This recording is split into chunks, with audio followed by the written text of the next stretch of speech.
Hello my dear school directors, principals and teachers, అందరికీ నమస్తే. ఇప్పుడు డీటెయిల్డ్గా మా దగ్గర ఉన్న ఒక్కొక్క ప్రోగ్రామ్కి ఏమేమి చేస్తాము, ఎన్ని బుక్స్ ఇస్తాము, ఎన్ని ఎగ్జామ్స్ కండక్ట్ చేస్తామనేటువంటి అనాలిసిస్లోకి వెళ్దాం. మా దగ్గర ఉన్న ప్రోగ్రామ్స్ అన్నింటిలో కూడాను బేసిక్ ప్రోగ్రామ్ ఏదంటే CEAM program. CEAM stands for comprehensive and easy to access methodology. ఈ సీమ్ ప్రోగ్రాంలో మేము ఎలా బుక్స్ని డిజైన్ చేసామంటే topics are relevant to the board textbooks. మీకు స్టేట్ లేదా సిబిఎస్ఈ బుక్స్లో ఏ చాప్టర్స్ ఉంటాయో ఆ చాప్టర్స్నే మేము తీసుకున్నాం. అయితే వాటిని ఆబ్జెక్టివ్ ప్యాటర్న్లోకి మార్చి అప్లికేషన్ ఓరియంటేషన్ ఉండే విధంగా బుక్స్ని డిజైన్ చేసాం. సో ఈ బుక్స్ని కనుక మీరు డైరెక్ట్గా యూజ్ చేసుకుంటే మీరు ఆబ్జెక్టివ్లో టీచ్ చేసేస్తారు. తర్వాత పిల్లలకి డిస్క్రిప్టివ్లీ ఎలా టీచ్ చేయాలని జస్ట్ చెప్తే చాలు, మీకు స్టేట్ బోర్డు కూడా ఆటోమేటిక్గా కంప్లీట్ అయిపోతుంది. ఈ చాప్టర్స్ అన్నీ కూడా మన అకాడమిక్స్ టెక్స్ట్ బుక్స్ నుంచే తీసుకున్నటువంటి chapters. Next one is spark programme, a specialised programme for advanced resourceful knowledge. ఇది కొంచెం స్పెషలైజ్డ్ ప్రోగ్రామ్. దీన్ని 2-3 years ఆఫ్ ఐఐటీ ఎక్స్పీరియన్స్ ఉన్నటువంటి స్కూల్ మేనేజ్మెంట్స్ దీన్ని అడాప్ట్ చేసుకోవచ్చు. ఇందులో ఏముంటుందంటే 75% CBSE and state board syllabus cover అవుతుంది. 25% ఐఐటీ జేఈ చాప్టర్స్ కూడా కవర్ అవుతాయి. అంటే ఐఐటీ జేఈకి రిలేటెడ్ ఉన్న చాప్టర్స్ మనం ఐఐటీ సిలబస్ నుంచే తీసుకున్నాం. అంటే ఇక్కడ మనం 75% స్టేట్ లేదా సిబిఎస్ఈ రిలేటెడ్ చాప్టర్స్ని తీసుకున్నాం, 25% ఐఐటీ సిలబస్ని తీసుకున్నాం. అంటే ఇక్కడ మనం స్టేట్ లేదా సిబిఎస్ఈలో మోస్ట్ రిలవెంట్ టు ఐఐటీ ఉన్నటువంటి చాప్టర్స్ని మనం తీసుకున్నాం. మిగిలిన 25% మనం ఐఐటీ సిలబస్ నుంచి తీసుకున్నాం. ఇది దీని యొక్క సిలబస్. ఇక్కడ మీకు కనిపించకపోవచ్చు, కానీ మీరు కింద కనిపిస్తున్న నెంబర్కి మీరు కనుక కాల్ చేస్తే మా వాళ్ళు మీకు పీడిఎఫ్ని పంపిస్తారు. మీరు నేను చెప్పే డీటెయిల్స్ అన్నీ కూడా చూడొచ్చు. Next one is olympiad programme. ఏంటిది? Optimal learning yielding mastery in preparation and advanced dedication. So ఎవరైతే అడ్వాన్స్డ్ డెడికేషన్తో ఉంటారో, కంప్లీట్గా ఐఐటీఏ మేము ఫోకస్ చేస్తున్నాం, ఐఐటీని ఎక్కువగా ఫోకస్ చేసినటువంటి ఇన్స్టిట్యూట్స్ ఈ ప్రోగ్రామ్ని అడాప్ట్ చేసుకోవచ్చు. దీనికి మేము ఇచ్చేది ఏంటంటే కనీసం 5 years ఐఐటీ టీచింగ్ ఎక్స్పీరియన్స్ ఉన్నటువంటి మేనేజ్మెంట్స్, అలాగే కంప్లీట్ కాలేజ్ లెవెల్లో టీచ్ చేయగలిగినటువంటి లెక్చర్స్ ఉన్నటువంటి ఇన్స్టిట్యూట్స్కి మాత్రమే దీన్ని మేము సజెస్ట్ చేస్తాం. ఇందులో పేపర్ ప్యాటర్న్ కానీ, క్వశ్చన్ పేపర్ స్టాండర్డ్ కానీ ఎక్కువగా ఉంటుంది. అలాగే ఇక్కడ మేము తీసుకున్నటువంటి చాప్టర్స్ ఎట్లా ఉంటాయంటే 50% we have chosen from the CBSE board and 50% from IIT chapters. So ఇక్కడ మీకు ఎక్కువ నెంబర్ ఆఫ్ పీరియడ్స్ ఇవ్వాల్సి ఉంటుంది. సో మీరు కనుక ఎక్స్క్లూజివ్గా ఐఐటీ ఫౌండేషన్ రన్ చేసినటువంటి ఇన్స్టిట్యూట్ అయితే ఈ ప్రోగ్రామ్ని సెలెక్ట్ చేసుకోండి. ఇప్పుడు మనం ఏ ప్రోగ్రామ్లో ఎన్ని బుక్స్ వస్తాయి, ఎన్ని రకాలైనటువంటి క్వశ్చన్ పేపర్స్ ఉంటాయి అనేటువంటిది ఇప్పుడు మనం చూద్దాం. చూడండి, first point is number of books per subject. CEAM program లేదా స్పార్క్ ప్రోగ్రామ్కి అయితే maths 1, physics 1, chemistry 1, reasoning 1, biology 1 అనేటువంటి వస్తాయి. మీకు ఒకవేళ బయాలజీ అవసరం లేదనుకున్నా, రీజనింగ్ అవసరం లేదనుకున్నా సరే దాన్ని స్కిప్ చేసుకోవచ్చు. కానీ నేను రీజనింగ్ అనే బుక్ అనేది ఉండాలి, దాన్ని స్టూడెంట్స్ ప్రాక్టీస్ చేయాలని స్ట్రాంగ్గా రికమెండ్ చేస్తాను. ఎందుకంటే ఫ్యూచర్లో వాళ్ళు ఎన్టీఎస్ రాద్దామన్నా, ఎటువంటి కాంపిటేటివ్ ఎగ్జామ్స్ రాద్దామన్నా సరే రీజనింగ్ లేకుండా మీకు క్వశ్చన్ పేపర్ ఉండదు. కాబట్టి వాళ్ళకి రీజనింగ్ స్కిల్స్ అనేది ఎప్పటి నుంచే డెవలప్ అవ్వాలి. మనకి అదర్ బుక్స్లో ఎక్కడ కూడా రీజనింగ్ అనేది ఉండదు. కాబట్టి మనం ఎడిషనల్గా ఇస్తూ వాళ్ళని రీజనింగ్లో ఎంకరేజ్ చేయాల్సిందే. అదే ఒలింపియాడ్కి అయితే మ్యాథ్స్కి 2 volumes ఇస్తాం, physics 2 volumes, chemistry 2 volumes, biology 2 volumes, reasoning 1 volume ఇస్తాం. Next, number of periods required for each programme. సీమ్ కనుకోండి 60 to 72 పీరియడ్స్ కావాలి పర్ సబ్జెక్ట్. స్పార్క్ అయితే 72 to 80 పీరియడ్స్ పర్ సబ్జెక్ట్ కావాలి. అదే ఒలింపియాడ్కి అయితే 110 to 120 పీరియడ్స్ మనకి సిలబస్ కంప్లీట్ చేయడానికి ప్రతి సబ్జెక్ట్కి కావాలి. Each period length 40 minutes. అంటే ఈ సీమ్ ప్రోగ్రామ్కి మీరు ప్రతి సబ్జెక్ట్కి మినిమం 3 periods per week ఇవ్వాల్సి ఉంటుంది. స్పార్క్ అయితే 3 to 4 periods per week ఇవ్వాల్సి ఉంటుంది. అదే ఒలింపియాడ్కి అయితే 5 to 6 periods per subject per week మీరు ఇవ్వాల్సి ఉంటుంది. అలా మీరు ఎలకేట్ చేసుకోగలిగితే కనుక మీరు ఒలింపియాడ్ ప్రోగ్రామ్ని తీసుకోవచ్చు. అంత ఎక్కువ పీరియడ్స్ లేనప్పుడు మీరు సీమ్ లేదా స్పార్క్తో ఆగిపోండి. ఏ ప్రోగ్రామ్ యొక్క డ్యూరేషన్ ఎట్లా ఉంటుందో చూద్దాం. ఈ ప్రోగ్రామ్ మేము July 20 నుంచి స్టార్ట్ చేస్తాం. స్పార్క్ని కూడా July 20 నుంచి స్టార్ట్ చేస్తాం. కానీ ఒలింపియాడ్ మాత్రం June 20 నుంచే స్టార్ట్ చేస్తాం. ఈ ప్రోగ్రామ్ అనేది జూలై నుంచి డిసెంబర్ వరకు ఉంటుంది. స్పార్క్ కూడా జూలై నుంచి డిసెంబర్ వరకు ఉంటుంది. ఒలింపియాడ్ మాత్రం జూన్ నుంచి మార్చి వరకు ఉంటుంది. Next, type of exams. ఇక్కడ mains model, NEET model conduct చేస్తాం. ఇక్కడ JEE mains model, NEET model and advanced model కూడా కండక్ట్ చేస్తాం. ఒలింపియాడ్లో కూడా JEE mains, advanced and NEET model అనేటువంటి ఎగ్జామ్స్ కండక్ట్ చేస్తాం. తర్వాత ఇవన్నిటి కూడా పేపర్ బేస్డ్ ఎగ్జామ్స్ అంటే అన్నిటికీ పేపర్ ఉంది, కంప్యూటర్ బేస్డ్ కూడా ఉంది, అందరికి కూడా ఓఎంఆర్ షీట్స్ మేము ఇస్తాం, రిజల్ట్ అనాలిసిస్ కూడా మేమే ఇస్తాం. నెక్స్ట్ ఎగ్జామ్ ఫ్రీక్వెన్సీ, ఎన్ని రోజులకు ఒక ఎగ్జామ్ కండక్ట్ చేస్తామంటే ఎవ్రీ ఫోర్త్ నైట్ ఉంటుందండి వీళ్ళిద్దరికి. ఇక్కడ ఒలింపియాడ్కి వచ్చేటికి మీ choice, fortnight exam pattern ఉంది, అలాగే వీక్లీ ఎగ్జామ్ కావాలంటే వీక్లీ ఎగ్జామ్ కూడా ఒలింపియాడ్కి ఇస్తాం.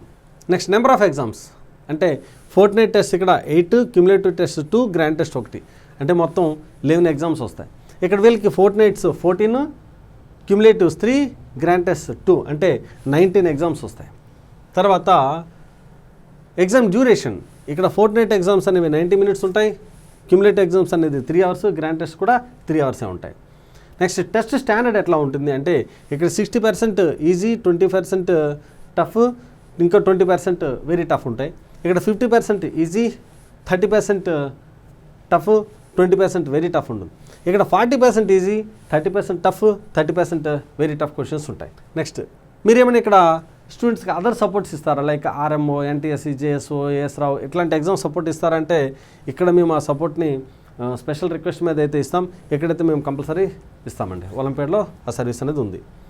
నెక్స్ట్ కాన్సెప్ట్స్ అండర్స్టాండింగ్ క్వశ్చన్స్ లేదా సిడిఎఫ్ ఎగ్జామ్స్ అని ఉంటాయి. ఈ సిడిఎఫ్ ఎగ్జామ్స్ అనేవి చాలా చాలా ఈజీగా ఉంటాయి. వీటిని పిల్లలు క్లాస్ రూమ్లో టీచర్ చెప్పినటువంటిది వింటూ మన మెటీరియల్ చదివితే, టీచర్ నోట్స్ అయితే ఈజీగా ఆన్సర్ చేయగలుగుతారు. దీని ప్యాటర్న్ కూడా చాలా డిఫరెంట్గా ఉంటుంది. దీని ప్యాటర్న్ ఎట్లా ఉంటుందంటే first 10 questions single correct answer type ఉంటాయి, అంటే ఆబ్జెక్టివ్ టైప్, కానీ నెగిటివ్ మార్కింగ్ ఉంటుంది. Next 5 questions fill in the blanks type, అంటే బై హెడ్ చేయకుండా వాళ్ళు ఖచ్చితంగా ఆన్సర్ తెలిస్తే రాసి మార్కులు పొందే విధంగా ఫిల్ ఇన్ ద బ్లాంక్స్ ఉంటాయి. నెక్స్ట్ 5 క్వశ్చన్స్ డెఫినేషన్స్ ఉంటాయి, వై, ఇన్నోవేటివ్ క్వశ్చన్స్ డిస్క్రిప్టివ్ మెథడ్లో రాయాల్సి ఉంటుంది. సో ఈ విధంగా మన సిడిఎఫ్ పేపర్ కూడా ఉంటుందన్నమాట. నెక్స్ట్ పేరెంట్స్కి ఏమైనా మార్క్స్ని ఎస్ఎంఎస్ రూపంలో, వాట్సాప్ రూపంలో పంపిస్తారంటే yes we're providing.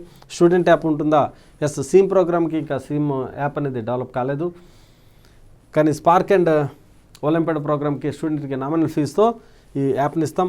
Teacher app అందరికి కూడా టీచర్స్కి యాప్ని ఎటువంటి అమౌంట్ లేకుండా ఫ్రీగానే ఇస్తాం. వీడియో సపోర్ట్స్ అంటే సీమ్కి ఇప్పుడు ఇంకా వీడియోస్ తయారవుతున్నాయి, కానీ స్పార్క్కి ఒలింపియాడ్కి వీడియో సపోర్ట్ కంప్లీట్గా ఉంది మీకు. ఎంకరేజ్మెంట్ స్టూడెంట్స్ అందరికీ ఉంటుంది, ప్రోగ్రెస్ రిపోర్ట్స్ అందరికీ ఇస్తాం. Best teacher and principals awards అనేది అన్ని ప్రోగ్రామ్స్కి ఇస్తాం. So I hope you understood about our program and our features. So IT foundation ప్రోగ్రామ్ని ఇంప్లిమెంట్ చేస్తూ సక్సెస్ని సాధించారు. జనరల్గా మీరు కూడా అబ్జర్వ్ చేస్తూనే ఉంటారు, మీకు 1 to 5th స్ట్రెంత్ ఎక్కువ ఉంటుంది, 6th నుంచి 10th వెళ్ళేటప్పటికి స్ట్రెంత్ అనేది డౌన్ ఫాల్ అవుతూ ఉంటుందని నేను భావిస్తున్నాను. దానికి రీజన్ ఏంటంటే స్ట్రాంగ్ అకాడమిక్స్ని పేరెంట్స్ 6th క్లాస్ నుంచి కోరుకుంటారు. కాబట్టి అకాడమిక్స్ని కనుక మనం అందించకపోతే మన అడ్మిషన్స్ లాస్ అయ్యే ప్రమాదం ఉంది. మరి అటువంటి ట్రాప్లో నుంచి మనం బయటపడాలంటే మనం కూడా స్ట్రాంగ్ అకాడమిక్స్ని ఇవ్వాలి. మనం స్ట్రాంగ్ అకాడమిక్స్ని ఇవ్వాలంటే స్ట్రాంగ్ అకాడమిషియన్స్ మీ వెనక ఉండాలి. మేము అట్లీస్ట్ 15 yearsగా రకరకాలైనటువంటి కార్పొరేట్ కాలేజెస్, స్కూల్స్లో వర్క్ చేసాం. లక్ ఏంటంటే మేము కార్పొరేట్ స్కూల్స్, కాలేజ్ రెండింటిలో వర్క్ చేయడం వల్ల ఒక ఫౌండేషన్ ప్రోగ్రామ్ తీసుకున్న స్టూడెంట్ కాలేజీకి వస్తే వాడే యాటిట్యూడ్ ఎలా ఉంది, ఫౌండేషన్ లేని స్టూడెంట్ కాలేజీకి వస్తే అక్కడ కాలేజీలో వాడి యొక్క ప్రాబ్లమ్స్ ఎలా ఉన్నాయి అనేది మేము తెలుసుకున్నాం. అలాగే స్టూడెంట్ అనేవాడు ఈ స్కూల్ లెవెల్లో ఎంతవరకు నాలెడ్జ్ని గ్రాస్ప్ చేయగలడు అనేటువంటిదిగా మాకు తెలుసు. కాబట్టి వాడికి అంత నాలెడ్జ్ని ఇవ్వడానికి మేము అన్ని ఎఫర్ట్స్ పెట్టాం, అంత నాలెడ్జ్ని మేము ఇచ్చాం. అలాగే స్కూల్ లెవెల్లో ఏ కాన్సెప్ట్స్ మిస్ అవ్వడం వల్ల కాలేజ్కి వచ్చేటప్పటికి పిల్లలు ఇబ్బంది పడుతున్నారని తెలుసుకుని దాన్ని కూడా మేము ఇన్కార్పొరేట్ చేయడం జరుగుతుంది. ఫర్ ఎగ్జాంపుల్ మీకు ఫిజిక్స్ పాయింట్ ఆఫ్ వ్యూలో చూస్తే నేనే ఫిజిక్స్ టీచ్ చేస్తుంటాను. నేను కాలేజీ లెవెల్లో ఫేస్ చేసిన ప్రాబ్లం ఏంటంటే ప్రాబ్లమ్ సాల్వింగ్ చేసేటప్పుడు క్యాల్కులేషన్స్. సో పిల్లలకి 10th క్లాస్ లోపల ఎక్కడ డిఫరెన్షియేషన్, ఇంటిగ్రేషన్ లేదు. కానీ నేను ఫస్ట్ చాప్టర్ కైనమెటిక్స్ స్టార్ట్ చేశాను అనుకోండి, కైనమెటిక్స్లో డిఫరెన్షియేషన్, ఇంటిగ్రేషన్ లేకుండా mains level, advanced model problems చెప్పడం చాలా కష్టం. కానీ వాళ్ళకి అప్పటికే డిఫరెన్షియేషన్, ఇంటిగ్రేషన్ రాదు. మరి అక్కడ ఫిజిక్స్ని వాళ్ళు టఫ్గా ఫీల్ అవుతున్నారు. మరి అక్కడ ఫిజిక్స్ టఫ్గా ఫీల్ అవుతున్నారు, మార్క్స్ రావట్లేదంటే దానికి కారణం ఏంటి? నేను చెప్పే కాన్సెప్ట్స్ రాకపోవడం, క్యాలిక్యులేషన్స్ రాకపోవడం. ఎందుకంటే ఎంత కాన్సెప్ట్ వచ్చినప్పుడు కూడా క్యాలిక్యులేషన్ చేస్తేనే ఆన్సర్ వస్తుంది, ఆన్సర్ వచ్చిన తర్వాత బబ్లింగ్ చేస్తారు. కాబట్టి ఇలాంటి ప్రాబ్లమ్స్ అన్ని రాకుండా ఉండే విధంగా స్కూల్ లెవెల్లో ఏమేమి కాన్సెప్ట్స్ కావాలో వాటిని మేము అండర్స్టాండ్ చేసుకుని వాటిని స్కూల్ లెవెల్లో ఉంచడం జరిగింది. సో మీరు మీ యొక్క పిల్లల్ని కనుక ఫౌండేషన్ ప్రోగ్రామ్ స్ట్రాంగ్గా అందించకపోతే మీకేం జరుగుతుందో చెప్తాను. వీళ్ళందరూ కాలేజీకి వెళ్తారు, అక్కడ కొన్ని రకాల ఫౌండేషన్ ప్రోగ్రామ్స్ తీసుకుని పిల్లలు ఉంటారు, ఫౌండేషన్ ప్రోగ్రామ్ లేని పిల్లలు ఉంటారు. సో ఫౌండేషన్ ప్రోగ్రామ్ తీసుకుని పిల్లలు అప్పటికే ఆ సబ్జెక్ట్స్ అన్ని వాళ్ళకి వచ్చినందువల్ల వాళ్ళు టీచర్స్ని బాగా ఫాలో అవుతూ వెనక నుంచి చెప్తూ ఉంటారు ఆన్సర్స్. దాని ద్వారా టీచర్ వీళ్ళకి అన్నీ తెలుసు కదని చెప్పి ఇంకా టీచర్ స్పీడ్గా వెళ్ళిపోతుంటారు. మరి ఫౌండేషన్ లేని పిల్లలు, సబ్జెక్ట్లో కమెంట్ లేని పిల్లలు అలా చూస్తూ ఉండిపోతారు. వాళ్ళలో అప్పుడే కాన్ఫిడెన్స్ అనేది దెబ్బతినడం మొదలు పెడుతుంది. అయ్యో అందరూ బాగానే చెప్తున్నారు, మేము చెప్పలేకపోతున్నామే, అందరూ బాగా చెప్తున్నారు కాబట్టి అక్కడ టీచర్స్ స్పీడ్గా చెప్పుకెళ్ళిపోతున్నారు, మేము ఫాలో అవ్వలేకపోతున్నామే అని చెప్పి డిసప్పాయింట్కి గురవుతారు. డిసప్పాయింట్కి గురైన తర్వాత ఎవరు నిందిస్తారు మొదటగా? అయ్యో వాళ్ళ స్కూల్లో అది చెప్పారు, మా స్కూల్లో చెప్పలేదు, మా స్కూల్లో కూడా అదేవిధంగా చెప్పుంటే మేము కూడా వాళ్ళగే చెప్పేవాళ్ళం కదా అని మన ఇన్స్టిట్యూట్ని మొదటగా నిందిస్తారు. వాళ్ళ తమ్ముళ్ళు చెల్లెలు ఎవరుంటే కనుక వాళ్ళని, నాన్న నేను పడినటువంటి ఇబ్బంది నా తమ్ముడు పడకూడదు అని చెప్పి మీ ఇన్స్టిట్యూట్ నుంచి వెంటనే తీసుకెళ్ళి వేరే చోట జాయిన్ చేస్తారు. అలా కాకుండా దీన్ని రివర్స్లో ఒకసారి ఆలోచిద్దాం. వీళ్ళు కూడాను ఎవరైతే బాగా కాలేజ్ లెవెల్లో చెప్పగలుగుతున్నారో వాళ్ళు వచ్చి ఏం చెప్తారు? సార్ మా ఇన్స్టిట్యూట్లో మన స్కూల్లో ఆ రోజు మీరు ఫౌండేషన్ చెప్పబట్టి ఈరోజు మేము కాలేజీ లెవెల్లో అద్భుతంగా పెర్ఫార్మెన్స్ ఇస్తున్నాం, మమ్మల్ని మేనేజ్మెంట్ అక్కడ గుర్తించారు, మేము ఫస్ట్ క్లాస్లో ఉన్నాము, మేము కాలేజీలో టీచర్ ఎంత స్పీడ్గా చెప్పినా సరే అర్థం చేసుకోగలుగుతున్నాము, మీరు ఆ రోజు చెప్పినటువంటి ఫౌండేషన్ వల్లే మాకు ఇదంతా జరిగింది సార్ అని చెప్పి మీ ఇన్స్టిట్యూట్కి వచ్చి వాళ్ళ జూనియర్స్తో వాళ్ళు చెప్తే ఎలా ఉంటుంది? తేడాన్ని గమనించండి. నేను మిమ్మల్ని ఏమైనా బలవంతం చేయట్లేదు, మీకు ఫౌండేషన్ ప్రోగ్రామ్ స్టార్ట్ చేయాలి అని కోరుకుంటే మాత్రం ఎటువంటి అధైర్యం లేకుండా ధైర్యంగా ముందుకు సాగండి, ఎందుకంటే మేమున్నాం. మరిన్ని వివరాల కోసం మీరు కింద కనిపిస్తున్నటువంటి మా కాంటాక్ట్స్ నెంబర్స్కి కాల్ చేయండి. నేను మీకు టచ్లో ఉంటాను. Thank you all. జై హింద్.